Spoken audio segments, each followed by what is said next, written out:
while the volcano behind them erupts to start the emergence. Circe runs up the volcano to see if she can do anything while Athena and Gilgamesh join Makari to fight Icarus, but he's too powerful and they can't stop him even if they work together. At that moment, Crow arrives and joins the fight too. In the beginning, the mighty beings known as Celestials created the sun and other forms of life, and the universe was at peace. But one day, an unnatural species of predator called deviants emerges from deep space and begin to destroy everything in their path. The leader of the Celestials, Orisham, bring an immortal group of superhumans known as the Eternals from the planet Olympia, and sends them on their ship called the Domo to Earth. In Mesopotamia in 5000 BC, a group of humans are fishing when suddenly they are attacked by deviants coming out of the sea. At that moment the Eternals arrive to defend them with their powers. Icarus uses his eye beams and flies to fight the beasts, while Makari uses her super speed to move the humans out of the way. Kingo shoots energy blasts to attack from afar, while Athena and Gilgamesh summon energy weapons to fight hand to hand. Sprite provides support with her illusions, and Phastos also supports through his advanced inventions. A fierce battle ensues, and thanks to the Eternals' excellent teamwork, soon the deviants are defeated, and team leader Ayak heals any injuries they got in battle. The humans are scared of them and try to attack, but Druig immediately uses his mind-controlling powers to calm them down. Then Circe transforms a primitive knife into actual nice metal as proof they're here to help humanity. Years pass and in the present day, the Eternals live pretending to be normal among humans. In London, Circe goes to class where she is supposed to be giving a lesson, and she finds her boyfriend Dane filling in for her. Suddenly the lecture is interrupted by a large earthquake, so Circe makes her students go for cover under the tables and uses her power to stop some debris from crushing a student. In the nearby river, a dog witnesses a deviant come out of the river. In the evening, Circe later celebrates Dane's birthday with a few friends. Sprite uses an illusion to look older and hide the fact she ages mentally but not physically. However, the illusion is broken if someone touches and she quickly gives up. Dane asks Circe to move in with him, but she turns him down, and he begins wondering if she's hiding something because Sprite is always making odd comments. After the party, the trio walks home, but suddenly they are attacked by a huge deviant named Crow. Circe uses her powers to capture it in the ground, but Crow soon breaks up and runs to the streets. Sprite casts an illusion that multiplies her and Circe to confuse the monster, but Crow shocks them by being able to tell who the real ones are, which deviants could never do. When Crow is about to kill Sprite, Icarus shows up and saves her to then proceed to fight the deviant directly. Their battle causes a bus to get flipped, and Circe rushes to transform into rose petals to avoid a crash. Crow shocks everyone again when it reveals it can heal its own wounds, but it's still clear that Icarus has the upper hand and escapes through the river. Afterwards, Circe tells Dane the truth about her identity, and he asks her why they never helped during humanity's greatest tragedies. Circe explains that they were instructed to never interfere in the orders of mankind so as to not hinder their development as a society. After destroying the deviants, they were told to wait on Earth until it was time to go home. She also tells Dane that she and Icarus were together for centuries, but it didn't work out. She later goes back to her apartment to discuss the issue with Sprite and Icarus, and after reaching the conclusion the earthquake and the deviant are connected, they agree that they need to get the team back together. This brings back memories of 575 BC in Babylon. Humanity is developing under the guidance of the Eternals, who fight the deviants whenever they try to attack. Every time they show up they're violent and ruthless, but the Eternals fight together in perfect sync to kill them quickly without much trouble. After one particular intense battle, Ayak uses her special power stone to form a link to speak with Orisham. She expresses respect for his grand plan, but she doesn't like what it may mean for humans. Orisham tells her not to get attached to them and to follow through with the plan.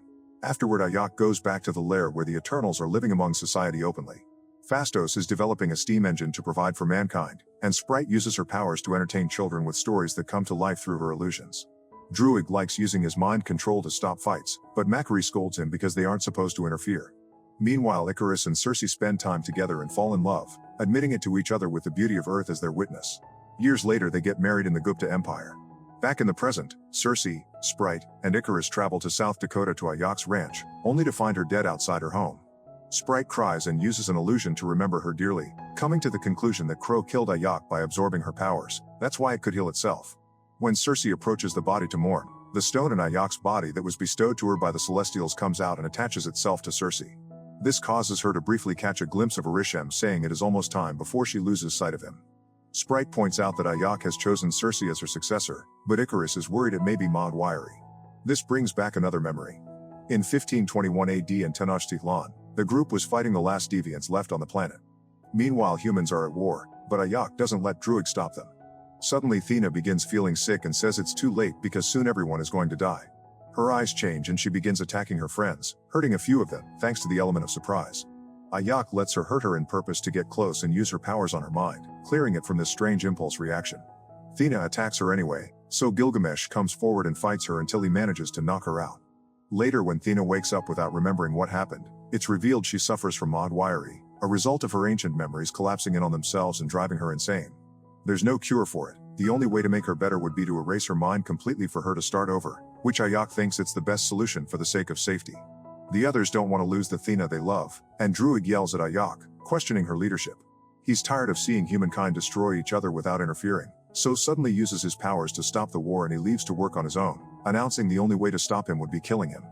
Gilgamesh announces he can take care of Thena, so Ayok allows everyone to go and live among humans. The deviants are already over, so now they can find their own purpose while waiting for the call from home. Back to the present, Cersei, Sprite, and Icarus travel to Mumbai to find Kingo, who is now a famous Bollywood superstar. His valet Karun knows his secret and has been working with him for decades.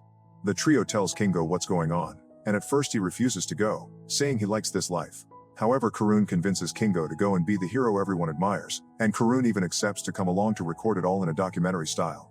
They take Kingo's private jet to Australia, where Sprite expresses annoyance at Kingo for abandoning her for the sake of fame, but Kingo explains he became an actor thanks to the inspiration gifted by Sprite's storytelling. In Australia, the team follows a trail of deviant bodies to find Thena and Gilgamesh in their private house in the countryside. Gilgamesh has become skilled at cooking and taking care of the house, and Thena spends her time making some ominous drawings. When she sees them arrive, she has another lapse and tries to attack them, saying everyone on the planet will soon die, but Gilgamesh stops her and Sprite clears her mind with an illusion that reminds her who she really is. Cersei takes the time to look at Thena's drawings and feels bad because she can't reconnect with Arishem, but Gilgamesh gives her a pep talk and reminds her it's more important to listen. Cersei sits down and relaxes, which finally activates the stone and makes her appear in front of Arishem.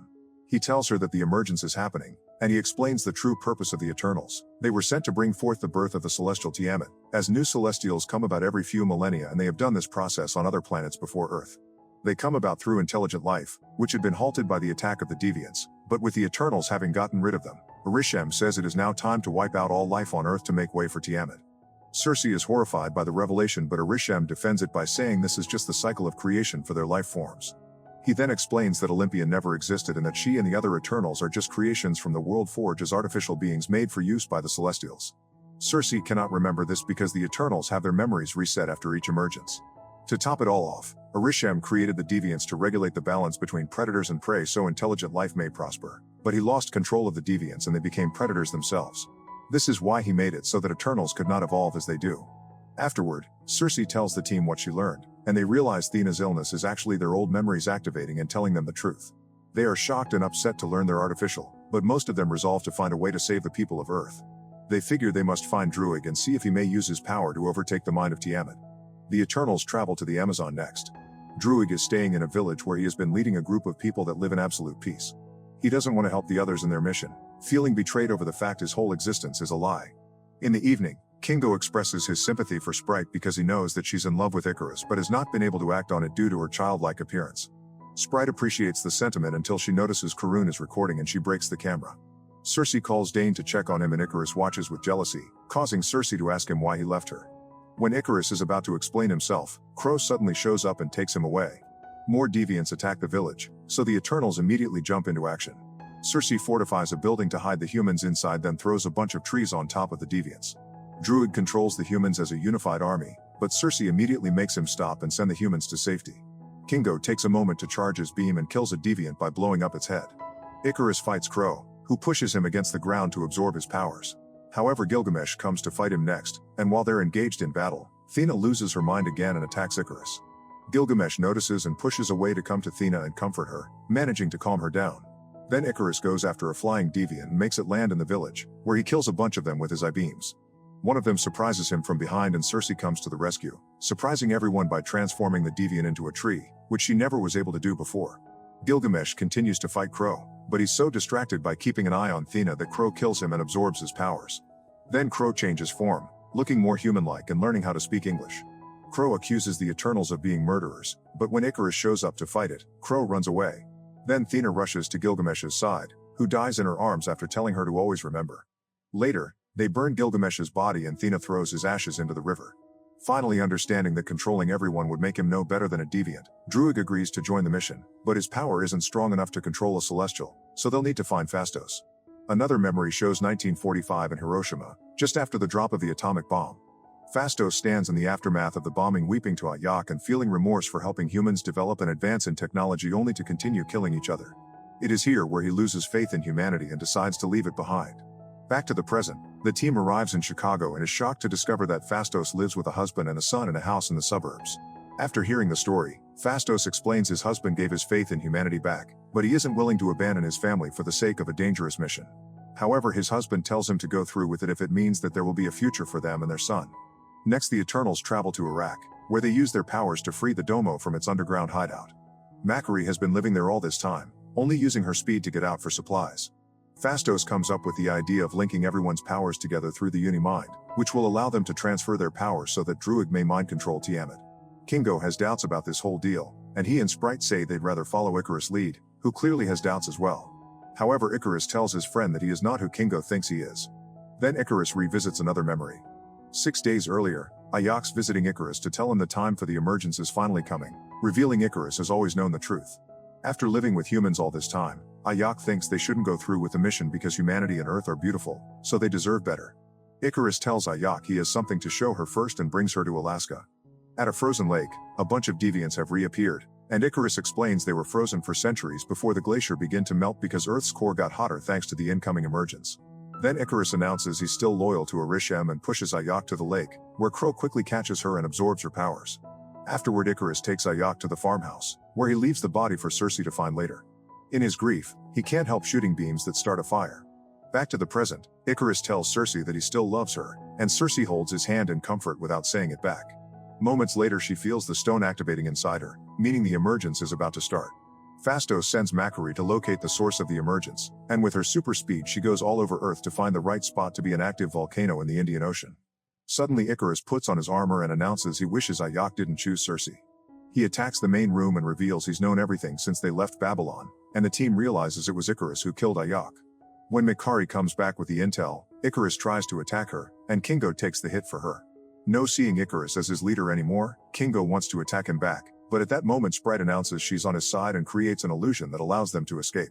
Afterward, Kingo announces he's leaving with Karun because he doesn't think saving Earth is a good idea, since Celestials being born means new planets being created as well.